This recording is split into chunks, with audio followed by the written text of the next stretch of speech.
네, 오늘 말씀 봅니다. 3절에 다만 이뿐 아니라 우리가 환난 중에도 즐거워하나니, 즐거워하는데 언제 즐거워합니까? 좋은 일 있을 때 즐거워하는 거는 즐거워하는 게 아니죠. 네, 환난 중에도. 근데 환난 중에 즐거워하는 게 과연 가능한가? 근데 성경은 그렇게 말하네요. 이제 이 둘은 정말 짝이 안 어울리는 것 같아요. 환난, 육신적인 환난 너무나 고생스럽고 아픕니다. 영적인 환난 더 고통스럽습니다. 그런데 어떻게 즐거워할 수 있는가? 둘은 어울리지 않잖아요. 근데 정말 잘 어울려요. 그래서 오늘 말씀에 보면 여기 환난 중에도 즐거워하는데, 원래 즐거워하지 않는 사람이 환난이 들어오니까 즐거워합니까? 그럴 일은 없겠죠. 그러니까 원래 즐거워했던 사람이에요. 원래 즐거워했는데 환난이 들어오더라도 무시하고 계속 즐거워하는 거예요. 그럼 원래 우리가 즐거워하는 건 왜 그렇습니까? 우리는 구원받은 하나님의 자녀잖아요. 그러니까 구원받은 것이 너무나 즐겁죠. 자, 그래서 오늘 1절에 가니까 거기에 대해서 이렇게 설명하고 있습니다. 우리가 믿음으로 의롭다함을 받았으니, 의롭다 한다는 얘기는요, 이렇게 재판정에서 너 됐어, 괜찮아, 이 말이거든요. 근데 이거는 생사관이에요. 요거는 사형이다, 요거는 생명이다. 의롭냐 안 의롭냐. 근데 우리가 가져갔을 때 증명이 있잖아요. 증명이 내가 이렇게 했으니까 나는 죄가 없고 의롭습니다 라고 얘기를 하는데, 사실은 그걸로는 의를 얻을 수가 없어요. 오라 나는 공고한 사람이었다. 그래서 내가 행위로서 온전하지 않고 내가 정말 이렇게 뭔가를 내가 기대했는데 그게 아니라고. 그래서 이제는 예수님의 십자가의 대속으로 인해서 너의 모든 죄가 사함받아서 그거를 믿으면 의롭지 않은데 의롭다고 여겨주겠다. 그러니까 예수님의 의를 가져와서 우리한테 덮어 씌워가지고 믿음으로 의롭다고 해주겠다라고 이제 선언하는 거죠. 그러니까 믿음의 의라고 하는 것은 그런 거예요. 그래서 이거는 우리가 어떤 행위나 우리의 공로로 획득한 게 아니고 그냥 선물로 이렇게 받은 거예요. 그래서 결과는 뭐냐 하면 예수 그리스도로 말미암아 하나님과 화평을 누리자. 이 화평이라는 말의 반대말은 진노와 심판, 천둥번개, 벼락치는 거거든요. 이게 이제 하나님 앞에 파산이고 망하는 거예요. 그래서 우리가 하나님 앞에 쓸 수가 없는 거죠. 항상 두려움이 있고요. 그랬는데 의롭다 하니까 이제는 뭐 내가 괜찮잖아요. 자유다. 너는 이제 하나님 앞에서 당당하다. 그래서 하나님의 얼굴을 보고 하나님 편으로 이렇게 걸어갈 수 있는 거예요. 뭔가 그 사람하고 사이가 안 좋거나 원수지간이면 멀어집니다. 싸우려고 하잖아요. 도망가잖아요. 근데 이제 이게 화평이 되어지면 가까이 가서 이렇게 만나게 되고 함께 누리게 되고, 제일 화평한 건 뭐냐면 함께 밥 먹는 거죠. 함께 그냥 터놓고 좋게 지내는 게 화평이잖아요. 이 길이 열려지게 된 것이죠. 자, 2절에 보니까 다시 한 걸음 더 나가서 이렇게 말합니다. 그로 말미암아 예수님으로 인해서 우리가 믿음으로 서 있는, 그러니까는 의롭지 않은데 의롭다함을 받아서 화평한 관계, 하나님의 얼굴을 볼 수 있는 관계가 되므로 이 은혜에 들어감을 얻었으며, 그러니까 이제는 하나님이 계시는 그곳이 바로 은혜의 자리다. 심판과 그 징계, 정죄의 자리가 아니라 이제는 은혜, 너그럽게 봐서 선물 주시는 자리가 되었다. 그거를 이제 얻은 거죠. 그러니까 이게 바로 우리가 얻은 구원이에요. 그래서 하나님이 계시면 제일 멀리 있는 게 지옥 밑바닥입니다. 근데 지옥 밑바닥에 있다가 이제 세상으로 올라왔단 말이에요. 근데 세상에 있는데도 보통 사람들은 성전에 못 들어오잖아. 근데 이제 하나님께 구원을 받은 백성들이 부름을 받아서 성전으로 들어왔다고. 성전에 들어오면 거룩한 하나님의 임재가 있는데, 성전 중에 성전이 지성소예요. 그리고 지성소의 휘장을 열고 들어가게 되면 하나님을 상징하는 언약의 상자가 있습니다. 그걸 우리가 언약궤라 얘기하죠. 하나님은 언약의 하나님, 우리는 언약의 백성. 하나님의 언약으로 우리가 함께 하나님을 섬기고 하나님 약속하신 복을 누리는 관계. 그걸 상징하는 언약궤가 있는데, 그 언약궤의 윗부분이 바로 하나님의 보좌, 은혜를 베푸시는 보좌. 그래서 은혜의 보좌 혹은 시은소, 은혜를 베푸는 장소, 시은소 이렇게 얘기를 하는 거예요. 그러니까 우리가 믿음으로서 이제 하나님 아버지 그러면은 하나님 나라로 쑥 들어가서 하나님 보좌 앞에 쑥 들어가서 이제 하나님의 은혜를 선물로 누리는 이러한 구원에 우리가 동참하게 된 백성이 된 거죠. 그래서 우리는 하나님의 영광을 바라고 즐거워하느니라. 하나님 그분이 바로 영광의 자리에 계시는데, 그 영광의 자리에 있는 하나님을 바라보면서 즐거워하고, 우리도 하나님의 보좌 앞으로 점점 더 나가면 생명이 있고 영생이 있고 행복이 있고 만족이 있고 안식이 있고 평강이 넘쳐난다. 그러니까 은혜의 보좌, 하나님의 영광의 보좌를 향해서 한 걸음 한 걸음 한 걸음 나가는 것이 구원받은 우리들의 삶입니다. 그러니까 좋아요, 안 좋아요? 좋아요? 그게 즐거운 거예요. 왜냐하면 눈 뜨고 좋은 일이 생기면 오늘은 좋아요? 그 다음날 눈 떴더니 좋은 일이 2개가 생겼어요? 너무나 좋아요? 오늘은 눈 떴더니 그냥 막 그 로또 벼락이 떨어졌어요? 그럼 너무 좋아요? 어떻게 저쪽에 지옥의 밑바닥에서 온수돼가지고 사망의 그늘에서 신음하는 백성들을 하나님께서 은혜의 보좌 앞으로 불러가지고 하나님의 영광을 볼 수 있는 그런 백성으로 우리를 점점 이렇게 인도해 주실까? 너무나 좋아요. 빛나고 높은 보좌와 그 위에 앉으신 주 예수 얼굴 영광이 해같이 빛나네. 해같이 빛나네. 그 영광의 보좌를 우리는 못 봤잖아요. 꿈에도 생각을 못 했잖아요. 근데 우리가 예수님을 믿게 되고 하나님 아버지를 알게 되니까 하나님의 영광의 보좌를 생각하게 되고 우리가 그것을 향해서 날마다 한 걸음씩 나가게 되니까 얼마나 기쁘고 즐거운가. 그게 바로 우리 순례자들의 삶입니다. 이사야 선지자가 성전에 기도하러 들어갔다가 걱정 근심이 많았는데 하나님의 영광의 보좌를 보고 나서 걱정 근심할 거 없다고, 하나님께서 여기 계신다고, 하나님께서 우리 나라를 지켜주실 것이라고 그렇게 은혜를 입었거든요. 모세가 시내산에 가서 40일 금식 기도하고 나서 하나님의 얼굴을 뵀어요. 그러니까는 모세는 하나님에게 속한 사람이 된 거죠. 그 영광을 봤어요. 스데반 집사는 돌에 맞아 죽는 가운데 피투성이가 됐지만은 하나님의 영광의 보좌를 봤어요. 그랬더니 얼굴이 천사처럼 변했대요. 그러니까 우리 믿는 사람들은 하나님을 바라보면서 하나님께 가까이 나가는 그 삶 자체가 우리에게는 기쁨이 되고 즐거움이 되는 줄로 믿습니다. 눈 뜨면 좋아지게 되고 눈 뜨면 하나님 앞에 한 걸음 가까이 가게 되고 눈 뜨면 하나님의 영광에 도달할 수 있는 거기로 점점 우리가 올라가기 때문에 우리의 생활은 즐겁고 기쁜 생활이 되는 줄로 믿습니다. 내 영혼이 은총 입어 중한 죄짐 벗고 보니 슬픔 많은 이 세상도 천국처럼 변한다. 아멘? 그런 즐거움이 있는 거죠. 높은 산이 거친 들이 초막이나 궁궐이나 내 주 예수 모신 곳이 그 어디나 하늘나라. 비록 우리가 세상에 살고 있지만 하나님의 은혜를 발견하게 되고 하나님의 영광을 발견하게 되고 거기에 속해서 그곳을 향해서 가고 있기 때문에 어디나 하늘나라를 경험하는 그런 즐거운 생활이 바로 우리들의 삶인 줄로 믿습니다. 그러니까 원래 이렇게 즐거운 거예요, 우리 믿는 사람들은. 그러니까 믿는 사람의 한마디를 말하라고 하면 기쁨, 즐거움, 감격. 그게 바로 믿는 사람의 한마디로 표현이겠죠. 아멘? 생각하건대 현재의 고난은 장차 우리에게 나타날 영광과 좋게 비교할 수 없다. 비록 세상은 세상이지만은 우리가 바라보는 저 영광의 나라와 하나님의 영광의 보좌가 있기 때문에 이 고생은 장차 나타날 것과 비교할 때 아무것도 아니다. 우리에겐 즐거움이 있다. 이것이 우리의 삶에 대한 고백인 줄로 믿습니다. 만약에 우리에게 즐거움이 없다면 구원을 못 받았거나 구원받았는데 중환자예요. 중병이 걸린 사람이에요. 하나님의 백성은 이러나 저러나 즐거운 줄로 믿습니다. 없어도 즐거운 줄로 믿습니다. 장차 있을 것을 보니까. 아멘. 처음에 에덴 동산이 있었는데 낙원이죠. 거기서 쫓겨났죠. 그러니까 우리는 낙원을 상실했잖아요. 그래서 새로운 에덴을 찾아서 하나님의 나라를 향해서 예수님 때문에 초대받아서 가고 있거든요. 그러니까 우리에게는 세상에 있는 낙원은 상실했지만 하늘에 있는 낙원이 약속되어 있기 때문에 우리의 가는 생활은 즐거운 생활입니다. 아멘? 나아지잖아요. 그 태백산맥을 넘어가는 그 고개들이 여럿이 있어요. 강릉가는 대관령, 그 다음에 저쪽에 속초 쪽으로 가는 한계령, 미시령 이런 게 있는데 거기 사이에 보면 곰배령이라고 있어요. 많이 다니진 않는데요. 근데 곰배령의 위에는 정상에는 뭐가 있는가 하면 군락지가 있는데 주목, 철쭉 뭐 이런 군락지들이 있잖아요. 여기는 야생화 군락지예요. 그래서 그 야생화를 찾아다니는 사람은 여기를 가야 된다.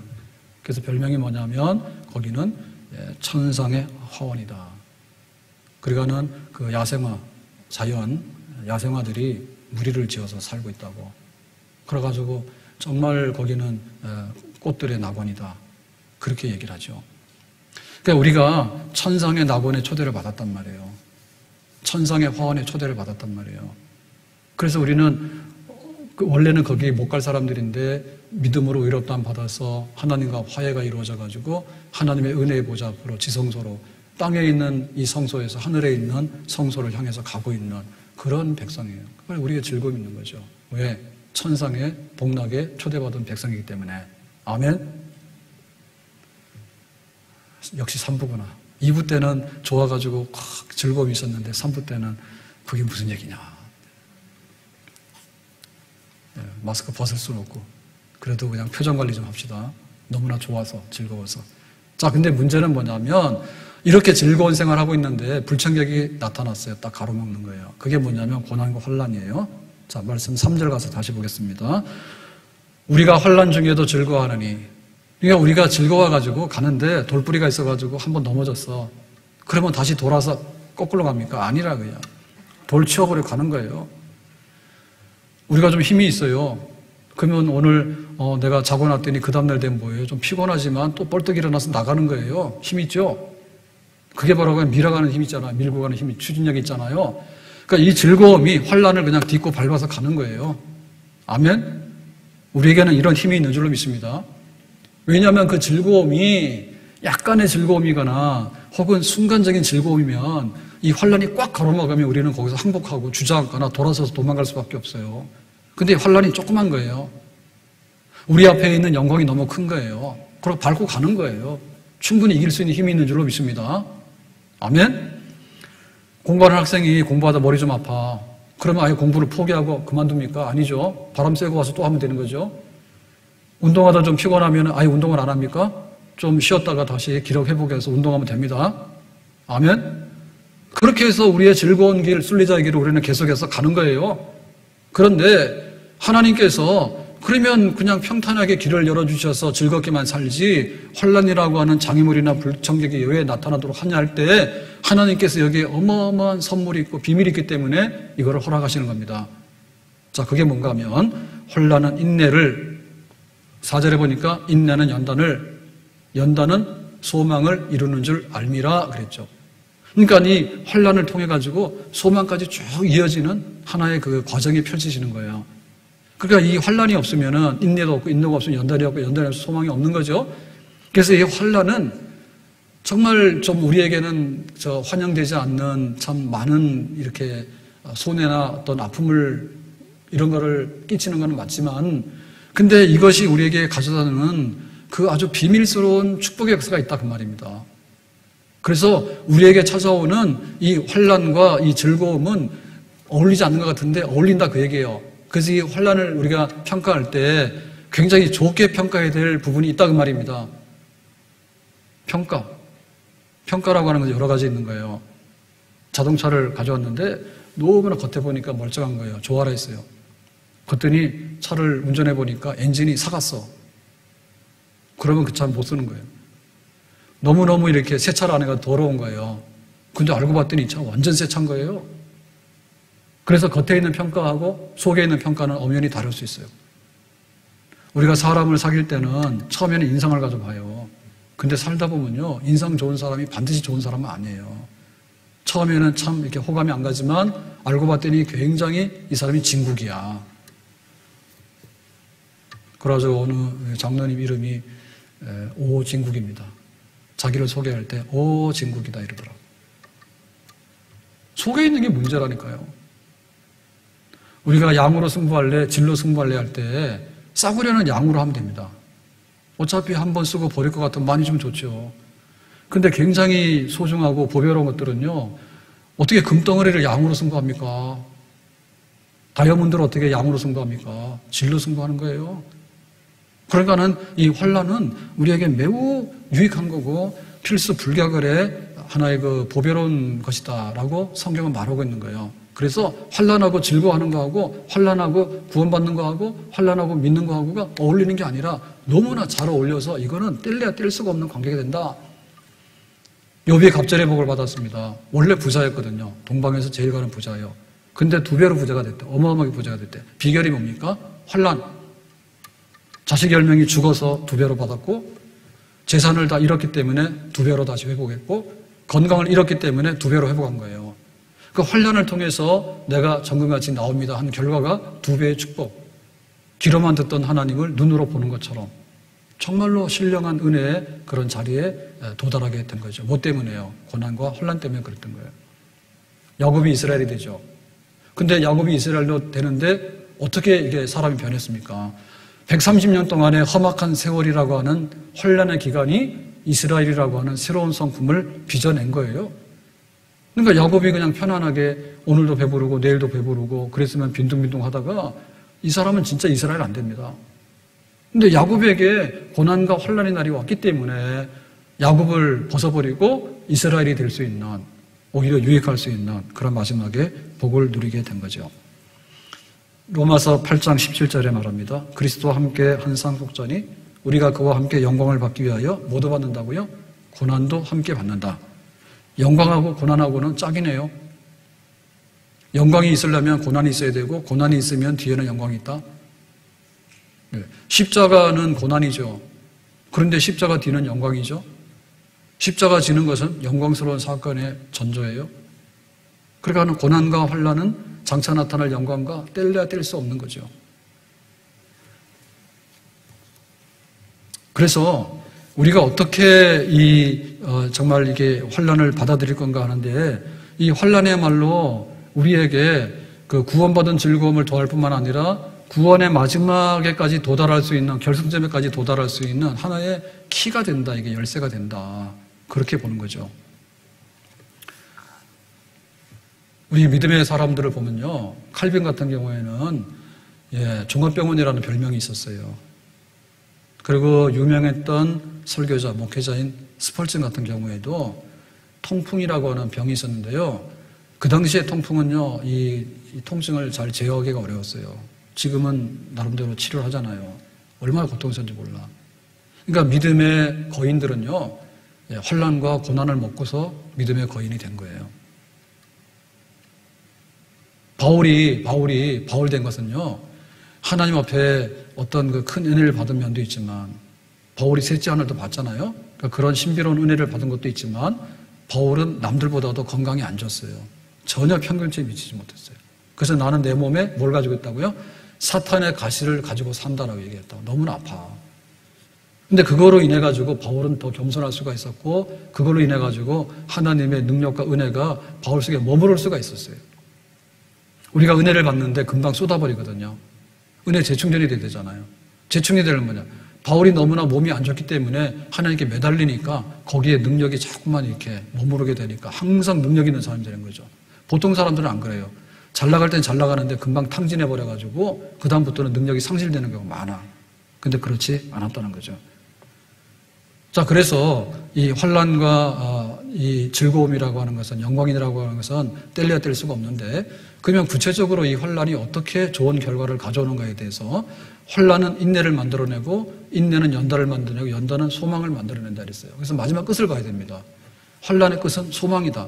그럼 이 소망이라는 게 뭘까? 소망이라고 하는 것은 궁극적인 소망입니다. 자, 궁극적인 소망은 오늘도 우리가 고백한 대로 몸이 다시 사는 거예요. 영생에 참여하는 거예요. 궁극적인 소망은. 그게 뭔가 하면 구원의 완성이에요. 우리는 지금 구원을 받았는데 보증은 받았습니다. 근데 실제로 이 구원받은 거에 대해서 구원이 이루어지는 과정 속에 있는 거예요. 그러니까 우리는 싹이 난 거예요. 구원에 싹이 나서 자라고 있는 것이지 구원의 마지막은 아직도 도달하지 않았어요. 그러니까 구원의 마지막이 소망인데 구원의 마지막 소망까지를 견인해 갈 수 있는 요인 중에 하나가 뭐냐 하면 환난.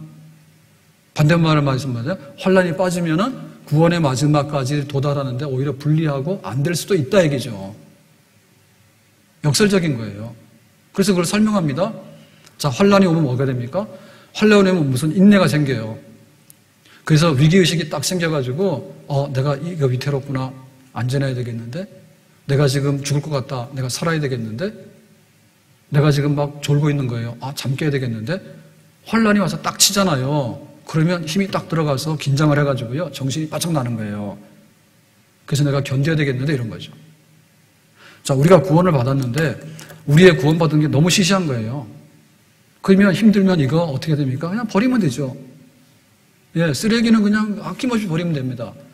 근데 내가 어려운 일이 왔을 때 내 손에 지금 금을 쥐고 있는 거예요. 그럼 어떻게 됩니까? 금을 더 쥐어야 되죠. 왜냐하면 어렵다는 게 떨어질 수 있으니까. 우리가 지금 쥐고 있는 것이 뭐냐면 구원의 영광과 즐거움이거든요. 그러니까 이거는 환란이 오게 되면 더 꼭 쥐는 거예요, 우리가. 쓸데없는 건 버리는 겁니다. 그래서 이거 인내가 발동되는 거예요. 내가 이걸 지켜나가야 되겠다. 내 건강 지켜나가야 되겠다. 내 재산을 지켜나가야 되겠다. 내 구원받은 이 영생을 지켜나가야 되겠다. 지키는 인내가 오는 건데, 인내를 하다 보면 뭐가 생기는가 하면 근육이 생겨요. 근육이 생겨요. 그래서 거기에 새로운 성품이 만들어지기 시작하는 거예요. 뭐가? 환란이. 기도 안 하는 사람이 하나님 내가 기도해서 살아야 되겠습니다. 기도를 하루 하면 또 잊어버리잖아요. 그러니까 일주일을 기도하는 거예요. 한 달을 기도하는 거예요. 3년을 기도하는 거예요. 그게 뭐냐면 이 사람은 기도 무릎이 돼버리는 거야. 그러니까 생각이 바뀌는 거죠.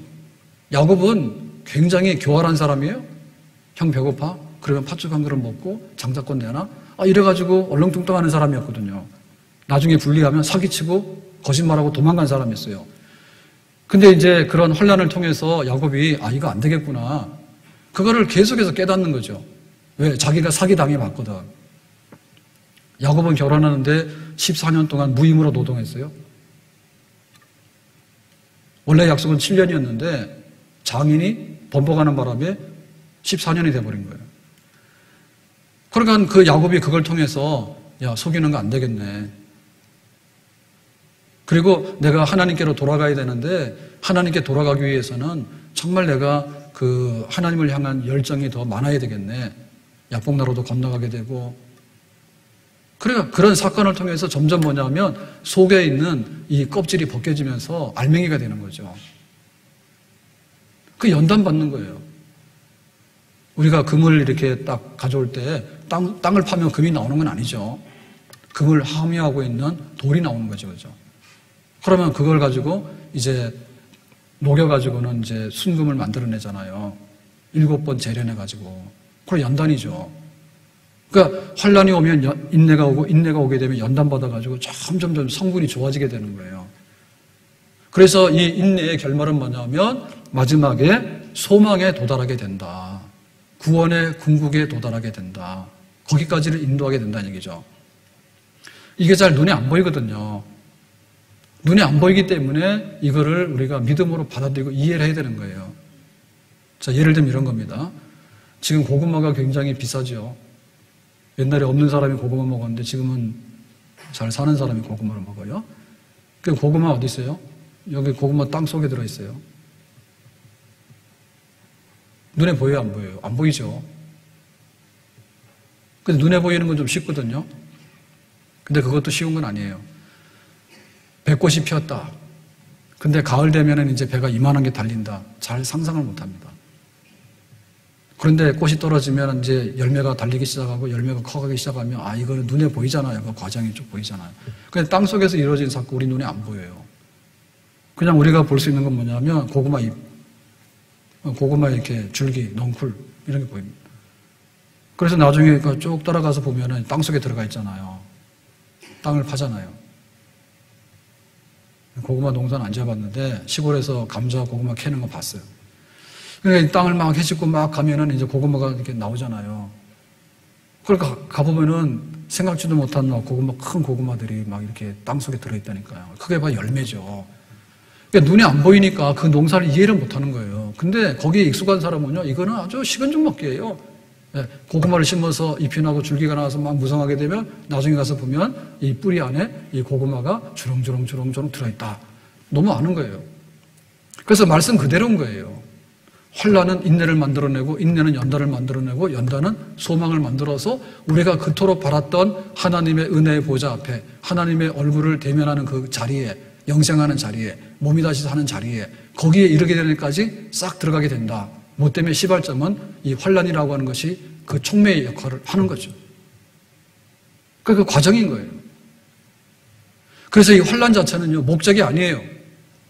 만약에 목적이라고 하면 이거 끝나는 거거든요. 환란 끝 그러면 환란 당한 사람만 손해요. 환란 없는 게 낫지 왜 환란을 당해? 환란 그 자체가 목적이라면. 그런데 이 환란은 줄기를 따라가 보면 나중에 소망이라는 데까지를 쭉 끌고 가거든요. 그러니까 뭐냐? 과정 속에 있는 거기 때문에 환란 그 자체를 가지고 평가하면 안 되고 환란이 무엇을 가져오는가를 보면서 평가를 해야 되는 것이죠. 그러니까 우리는 이 과정을 충실하게 밟아야 됩니다. 충실하게. 그래서 이거를 기쁨으로 즐거움으로 해야 되는 거죠. 기쁨으로 즐거움으로. 우리가 이제 살다 보면은 그 생활이 우리 몸에 배어요. 습관이 되는 거예요. 그러면 그게 이제 우리 삶이 되는 거예요. 그거 우리 삶을 한마디로 뭐라면 우리의 문화라고 얘기를 하죠. 우리의 문화. 문화 중에서 제일 쉬운 게 잠자고 밥 먹는 거죠. 한국 사람은 한국식으로 밥 먹는 거예요. 그리고 우리는 우리대로 예의 범절이 있고 우리대로 문화적인 배경이 있는 거죠. 거기 익숙해 있어요. 그런데 전혀 이질적인 문화가 또 있어요. 근데 이질적인 문화가 들어오게 되면 그것이 좋으면 거기서 이제 적응을 해가지고 이 둘이 이렇게 만나는 거예요. 서양 문화가 들어왔어요. 그럼 아침에도 보면 옛날에는 밥을 한 상 차려놓고 먹었는데 지금은 빵 먹고 가거나 아니면 간편식으로 하잖아요. 그게 처음에는 이상했지만은 나중에는 적응이 되니까 그게 이기는 거예요. 우리가 말 안 되는 사람하고 딱 말을 하게 되면 말이 안 통하니까 처음에는 막 이렇게 손짓 발짓 하잖아요. 근데 나중 가서는 뭐예요? 그냥 우리가 언어를 습득하게 되면 그냥 이중어가 되는 거예요. 지금 우리는 그 문화적인 몸살을 알면서 살고 있거든요. 좋은 문화에 적응하기 위해서 우리가 노력을 하는 거예요. 핸드폰이 나왔다? 핸드폰 써올 줄 알아야지 핸드폰 값을 하는 거지. 아무것도 모르면 전화랑 다를 게 없잖아요. 그럼 우리 거기에 익숙해야 되는 거죠. 그런데 우리의 이 구원의 마지막 소망이라고 하는 것은요, 우리가 접근하기 불가능하고 지금으로서는 경험할 수 없는 세계 밖에 있는 문화예요, 그게. 그래서 여기는 지상이고 거기는 천상이라 얘기를 하는 거예요. 이 천상과 지상은요, 도달할 수가 없어요. 이거를 뭘로 연결할까요? 그래서 이거를 연결하게 되면 아주 특수한 사건이 되죠. 야곱이 베델 광야에서 꿈을 꿉니다. 근데 하늘과 땅을 연결하는 사닥다리를 봤는데 어마어마한 사닥다리야. 그건 꿈에서나 가능한 거예요. 하나님께서 보여주시기 위해서. 천사들이 거기로 오르락 내려야겠다고. 하나님 천사를 보내는데 우리가 잘 인지 못하잖아요. 그러니까 꿈에 야곱아 천사들이 왔다 갔다 하잖아. 그리고 하나님 음성이 들려왔잖아요. 그러니까 야곱은 베델 광야에서 누워서 자다 꿈을 꿨지만은 사실은 천상에 계신 하나님 만난 거죠. 그러니까 그렇게 차이가 있기 때문에 야곱의 꿈은 특수한 꿈이라니까요. 우리는 보통 꿈 꾸면은 그런 꿈이 안 꾸어진다니까요. 이사야 선지자가 기도하기 위해 성전에 들어갔는데 나라 걱정이 많았습니다. 근데 가보니까 걱정할 일이 하나도 없죠. 하나님 멀쩡히 살아계셔서 보좌에 앉으셔서 일하고 계시니까. 근데 그런 환상을 우리가 날마다 보냐? 날마다 보진 못해요. 그러니까 우리의 구원이 우리의 소망이 저 앞에 있는데 그거를 우리가 못 믿어지 사는데 그게 도대체 이해가 안 되는 거예요. 하나님 나라 천상이 있는데 하나님 나라 천상이 도대체 이해가 잘 안 되는 거예요. 이걸 우리가 뭘로 이렇게 친숙하게 할까? 뭘로 이걸 다리를 놓게 할까? 하나님의 방법은 즐거워하는 가운데 때로는 환란이 와가지고 이 차이점을 좁히는 거죠. 그래서 욥 같은 경우에도 보면은 자기가 하나님 앞에 굉장히 열심히 있는 사람이 경건하고 그래서 귀로는 들었단 말이에요. 그러니까 제법이나 똑똑한 사람이죠. 경건한 사람이죠, 욥이. 그런데도 불구하고 듣는다고 하는 그 한계치를 뛰어넘어갈 수는 없었다고. 하나님 말씀을 내가 아무리 많이 알고 기도를 아무리 많이 하더라도 듣는 하나님 정도였지 더 이상 뛰어나갈 수가 없었다. 근데 욥이 환란을 당하잖아요. 그 환란을 당하면서 듣는 세계에서 눈으로 보는 세계까지 올라가게 되는 거예요. 뭐 때문에? 환란 때문에. 뭐 때문에? 찌꺼기나 껍질이 벗어져 나가는 것이죠. 이 낮은 수준의 문화가 나가고 좋은 수준의 문화가 들어오게 되는 거죠. 그래서 욥이 눈으로 봅니다. 이제 하나님을 그렇게 고백한 거 아니에요.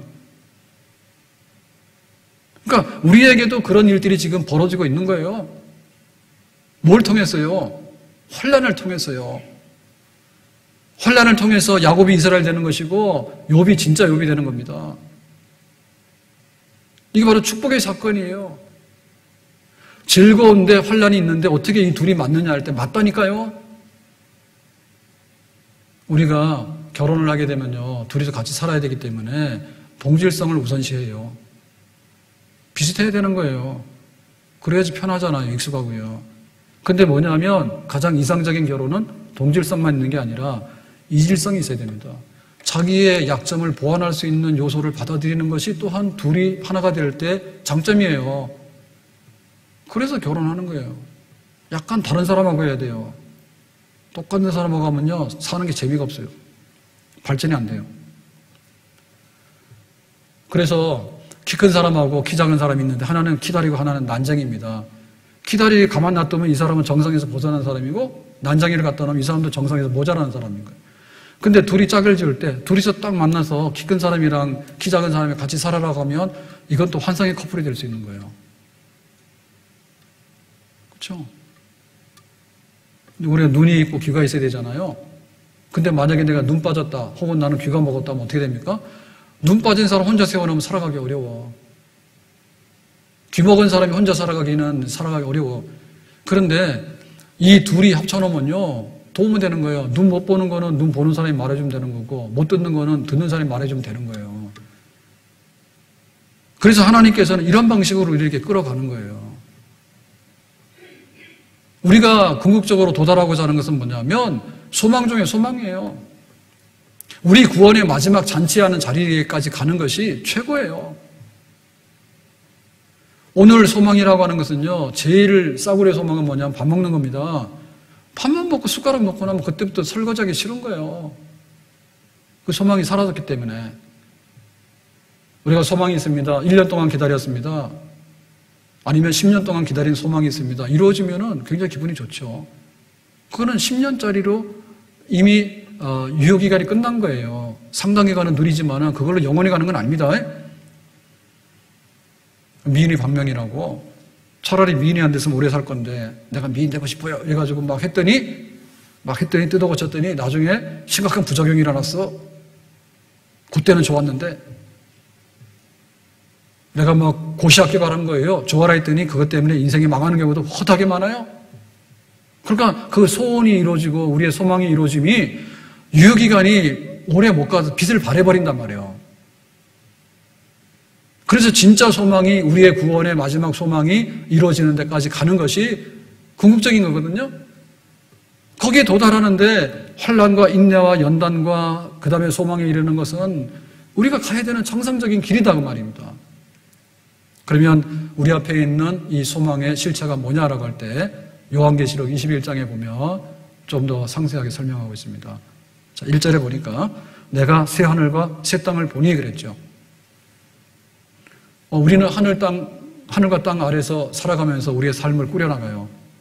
근데 그날이 그날이에요. 근데 좀 차이는 있어요. 비 오는 날, 비 안 오는 날, 눈 오는 날, 눈 안 오는 날, 추운 날, 더운 날, 기분 좋은 날, 재수 없는 날, 이런 차이는 있어요. 근데 요 하늘과 땅이라는 한계를 못 넘어가요. 그래서 때로는 세상을 뒤집어 엎어가지고 새로운 세상을 만들기 위해서 혁명을 하는 거예요. 근데 혁명을 하고 나면 또 시대를 가지고 또 혁명을 해야 되는 거예요. 도대체 죽었다 깨어나도 이게 안 되는 거죠. 그 사람들이 만들 수 있는 건 뭐냐면 지상의 낙원이죠. 제일 거짓말하는 사람이 김일성. 삼부자가 제일 거짓말했잖아요.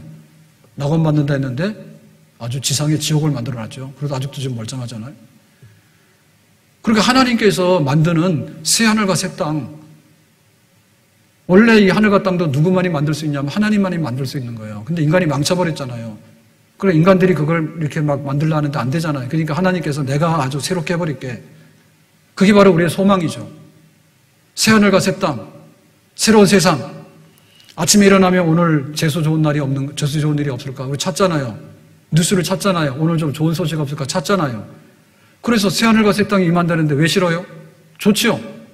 즐겁죠. 그러니까 비록 환란이 있더라도 새 하늘과 새 땅이 약속되어 있기 때문에 환란 중에도 즐거운 거예요. 자, 2절에 보니까 또 이렇게 말합니다. 내가 보며 거룩한 성, 새 예루살렘이 하나님께로부터 하늘에서 내려오니. 자, 일산 신도시는 농가 밭을 갈아엎어가지고 아파트 지어서 만든 도시예요. 근데 신도시라 해. 삶의 공간이죠. 여기 지금 허허 벌판에 인구 100만이 넘게 와서 살고 있어요. 새로운 도시가 건설돼서. 근데 이 도시도 문제가 많아. 전국에서 집값이 제일 싸. 등등. 그래가지고는 살기 좋은 나라, 살기 좋은 도시를 뽑잖아요. 밴쿠버가 좋아요. 뉴질랜드가 좋아요. 뭐 이러고 하잖아요. 그런데 이 도시도 너무나 불합리하거나 혹은 이 결핍된 요소들이 많거든요. 그래서 하나님께서 아예 새로운 도시를 건설해서 하늘로부터 내려보낸다. 다시 말하면 우리의 삶의 공간이 전혀 다른 문화적인 수준으로 말하면 상상도 못하는 그것이 실현되어지는 그런 세상이 도래하게 된다고 말이에요. 그게 바로 우리의 소망이에요. 자, 이렇게 얘기를 하면 목사님 오늘 당장에 기분 나쁘고 힘든데 환난이 있는데 왜 자꾸 먼 데는 얘기하냐고. 싫다고. 싫으나 마느나 그렇게 되는데 어떻게 해요? 아니 나 살기 싫어서 내가 죽는다 해가지고 세상이 어떻게 됩니까? 세상은 그냥 세상대로 돌아가는 거예요. 내일 아침에도 해는 뜨는 거예요. 아 그러니까 내가 내일 아침에 해 뜨기 싫어. 내일 아침에 해가 안 떴으면 좋겠어. 그런 거는 소용도 없는 거예요. 다시 말하면 하나님께서 우리에게 구원을 작정하시고 구원을 이루시는데 근본적으로 하늘과 땅을 바꿔놓고 그 다음에 새로운 도시를 건설해가지고 거기에 입주할 수 있는 주민들을 뽑아다가 거기서 지금 상상할 수 없는 삶을 구현하는 데 있어서 하나님이 하시는 일인데 내가 갖다 붙을 이유가 없고 내가 거기다 싫어서 도망가면 자기만 손해지. 그럼 우리가 구원받은 그것이 우리가 지금 즐겁잖아요. 근데 환란이 왔다 해서 멈출 수 있는가? 못 멈추지. 우리 거기를 향해서 계속해서 가는 거죠. 왜? 환란이 오면 더 가까이 가는 거잖아요. 안 보이던 게 막 보이는 거예요. 믿어지지 않던 게 막 믿어지는 거예요. 뭐 때문에? 환란 때문에. 껍질이 벗겨지거든요, 우리가. 그러니까 점점 더 그것이 확신되어지는 거예요, 소망이. 예. 자, 그래서 어떻게 그 예루살렘에서의 삶이 전개되는가라고 할 때 3절에 보니까 하나님의 장막이 사람들과 함께 있으며 이 장막이라는 얘기는 집입니다, 집. 집에서 이제 한 가족이 돼서 사는 거예요. 그래서 여기서 제일 핵심적인 것은 뭐냐면 함께라고 하는 거예요. 함께. 임마누엘, 함께. 그러니까 우리는 지금 하나님과 함께 하는데 어떻게 함께 하냐면 마음으로 함께 하기를 바라는 거예요. 그래서 하나님이 함께 하시는 것에 관해서 한 1%, 0.1%도 안 되는 것을 우리가 붙들고 하나님 우리와 함께 해주세요. 강 가운데 지나든지 물 가운데 지나든지 불 가운데 지날지라도 우리와 함께 해주세요. 이걸 붙들고 살아가는데 장차 소망이 이루어지게 되면은 함께 하는 것은 100% 함께 하는 것이 실현되어지는 거예요. 왜? 한 집에 사니까. 한 집에 사니까. 그랬을 때 어떤 일이 벌어지게 되느냐. 4절에 보니까 좀 더 설명하고 있습니다. 모든 눈물을 그 눈에서 닦아주시니 그랬죠. 지금 우리가 눈물이 나면 어떻게 합니까? 자기가 닦아야지 어떻게 할 거예요. 그래서 이렇게 갖고 다니는 거지. 이거는 수건이 아니라 티슈인데요. 눈물 나면 어떻게 돼? 그냥 손으로 할 거예요? 뭐 이런 걸로 하잖아, 이렇게. 눈물로 닦아야 되지. 안 해봤어요? 해봤으면서 뭐 그래. 그래가지고 이제 좀 좋은 사람 만나면 부부간에 눈물 닦아줍니다. 근데 그런 부부도 잘 없습니다. 눈물을 흘리게 하지 눈물을 닦아주는 부부 잘 없어. 서로 눈물 닦아주는 거지. 우리는 그거 위로받으면서 사는 거지. 자식이 눈물을 흘리면 부모가 와서 눈물 닦아주고 부모가 눈물 흘리면 자식이 와서 눈물 닦아주지 않지. 자식이 그거 알면은 자식이 아니지. 우리가 그러면서 살았잖아. 근데 누가 눈물 닦아줍니까? 하나님이 직접 닦아주시지. 아멘? 좋겠죠. 하나님이 이제 울지 마라. 더 울 일 없다. 이렇게. 그 다음에 뭡니까? 사망이 없고. 우리는 이거를 날마다 기도하잖아요. 힘들면 죽겠다 하거든요. 근데 죽을 일이 없는 거예요. 얼마나 이 소망이 진짜 소망이에요. 그 다음에 애통하는 것. 너무나 슬퍼가지고 가슴 치는 일이나 곡하는 거. 아주 통곡해서 소리를 내서 우는 거죠. 곡하는 거. 그 다음에 아픈 것. 뭔가 이렇게 좀 자연스럽지 않으니까 통증이 오고 이게 병이 나가지고 상하는 거예요. 너무 아파. 안 아픈 거 없어. 자, 이것이 뭐냐 하면 처음 것들인데 지금 우리가 살아가는 우리의 삶의 실상이에요. 여기서 벗어나기를 원하죠, 우리는. 그래서 건강관리를 하게 되고 병원에 가서 치료받게 되는 거고 눈물 흘리면 눈물 닦아서 위로해주기도 하는 거고 그 다음에 죽으면 막을 수는 없지만은 가서 안 됐네 하고 가서 위로하는 거고 그래가지고는 온갖 것들을 다 우리가 몸으로 부딪히면서 여기서 지금 벗어나려고 발버둥을 치면서 살고 있잖아요.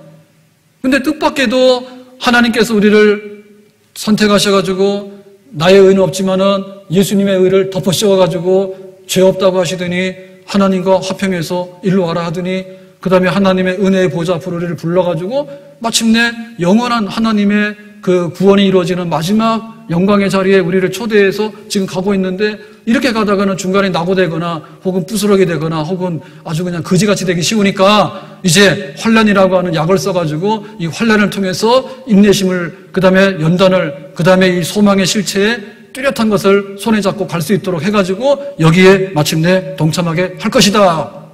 아멘. 그래서 이 환난이 즐겁고 이 환난을 통해서 진짜 성도가 되어 가는 겁니다. 진짜 영생에 도달하는 그런 친백성이 되어 가는 것입니다. 우리의 문화적인 충격이 많거든요. 간격이. 지상에 있는 거하고 천상에 있는 건 너무 다르고 지상에 있는 이 천국이 지상 천국이 이루어진다 하더라도 부실하기 짝이 없는 거예요. 그러니까 우리 앞에 약속된 천상의 낙원에 있는 그 화원에 있는 즐거움에 도달할 수가 없는 거예요. 근데 이 두 가지를 연결해가지고 그래도 좀 근접하게 적응시킬 수 있는 것이 뭐냐면 환난이라고 하는 것의 순기능이에요. 내가 힘든데 뭐가 아니 힘든 걸 통해서 얻는 게 너무 많은데 좋지 않나? 그걸 받아들이도록 해라 얘기죠. 그래서 오늘 그림을 준비해 왔는데요. 다음 주에 설교할 때 본격적으로 하겠어요. 근데 오늘 맛보기를 보여드리겠습니다. 저게 뭔가 하면 탕자의 비유에 나오는 그거를 이제 그림으로 그린 거예요. 저건 누구 작품이냐면 렘브란트 1669년 쯤에 저 그림을 그렸는데요.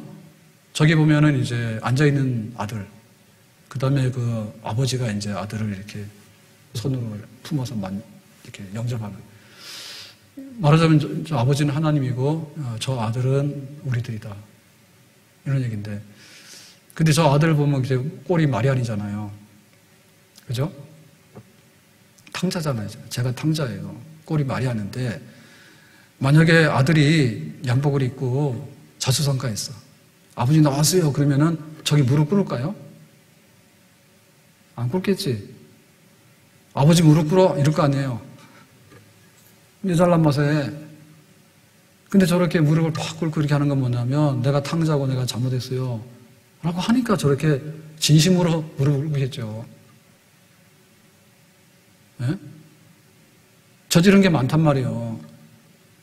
근데 저기 아버지는 이제 하나님의 사랑, 용서 이제 이렇게 하는데 저 아버지는 노인이거든요. 근데 노인인데 저 그림의 표현해 보면 그 얼굴에 광채가 나잖아요. 겉사람이 후피하나 속사람이 후피하지 않아요. 그래서 하나님의 그 사랑과 그 하나님의 그 용서하는 그 영광을 아마도 저렇게 노인이지만 그 광채로 표시한 게 아닌가. 그러니까 이제 그림이 명작이라 하죠. 별다른 거 없잖아요. 그냥 빛하고 어둠하고 섞어가지고 그림을 만들었으니까 명작이라 이렇게 얘기를 하는데.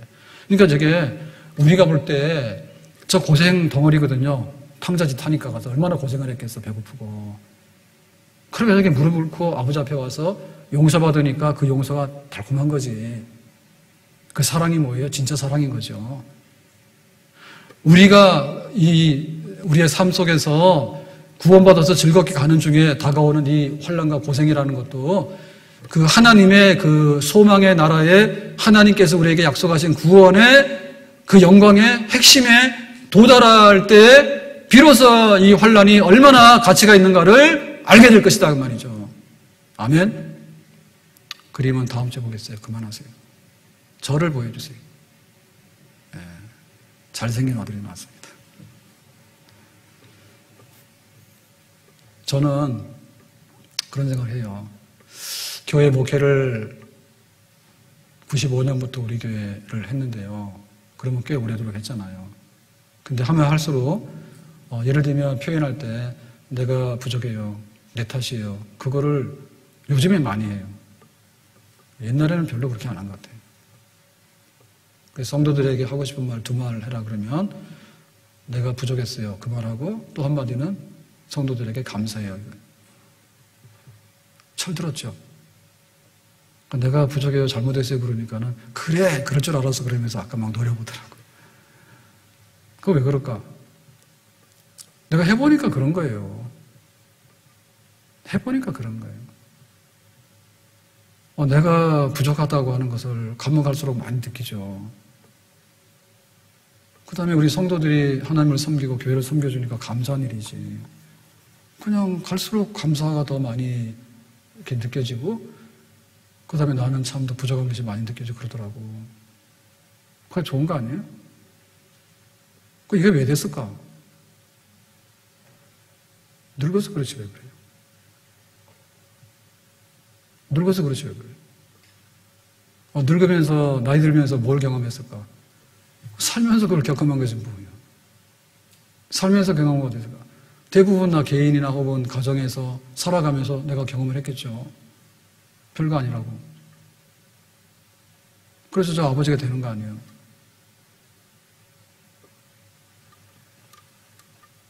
세상적으로 막 날개를 달고 그렇게 하는 그런 걸 했으면은 그런 거 못 느끼죠. 근데 해보니까 그렇더라고. 살아보니까 그렇더라고. 그리고 목회를 해보니까 그렇더라고. 교회도 고생하고 환난을 겪은 거 생각하면 힘들죠. 근데 그것이 감사함을 깨닫게 하고 그것이 나의 부족함을 많이 깨닫게 하잖아요. 그런 거더라고요. 늘 얘기를 하지만 유치원 지하실에 왜 들어갔을까? 지금 같으면 안 들어가죠. 근데 그때는 막 들어갔거든요. 그러면 막 상가로 가가지고요. IMF 때 상가 가가지고 막 기다리고 있다가. 그러다 우여곡절 끝에 여기 밑에 있는 우리 교회, 옛날 교회, 거기 왔다가. 그리고 그 교회 철거하면서 여기로 와가지고. 얼마입니까, 그게? 이사가 몇 번입니까, 이사가? 교회 이사를. 4번 했나요? 교회를 2번 짓고요. 고생덩어리요. 그러다 보니까 이제 그런 걸 더 많이 느끼죠. 목회 자체가 그렇게 편안하고 달콤한 것만 아니다. 그건 많이 느끼죠. 2부 예배 때 얘기를 했는데 3부 때는 안 하려 했는데 그때 또 하나의 그 마음의 변화가 일어나는 것이 있어요. 그게 뭔가 하면 항상 제가 좀 조심해야 된다고 들은 말이 있죠. 목사님 개 키운 분들 많은데 자꾸 개 얘기하지 마세요. 왜? 개 안 좋은 식으로 자꾸 얘기를 하니까. 제가 항상 그런 얘기 듣잖아요. 목사님 그거 하면 표 떨어져요. 인기 떨어져요. 하지 말라고. 근데 막 하잖아요. 근데 약간의 지금 변화가 많이 일어났어요. 저는 아직도 지금 개는 키우고 있잖아요. 근데 집에 거의 다 개 키우고 계시죠. 이제 안심하세요. 사람보다는 개가 나을 수도 있겠다라는 생각 든다고. 농사 중에 최고가 자식 농사라 했는데 최악의 농사가 또한 자식 농사라는 생각도 든다고. 살아보면 느끼는 거예요. 젊은 엄마들은 몰라요. 그냥 젖주고 유치원 보내고 학교 보내고 대학 보내고 인류대학 보내면 다 되는 줄 아는데 해보시라고. 그런가? 아니라니까. 내가 살면서 은퇴해가지고 노후자금이 생기고 이러면 다 행복할 것 같잖아요. 밥 먹을 사람도 없는데 뭐가 행복해요. 그런 게 아니라면.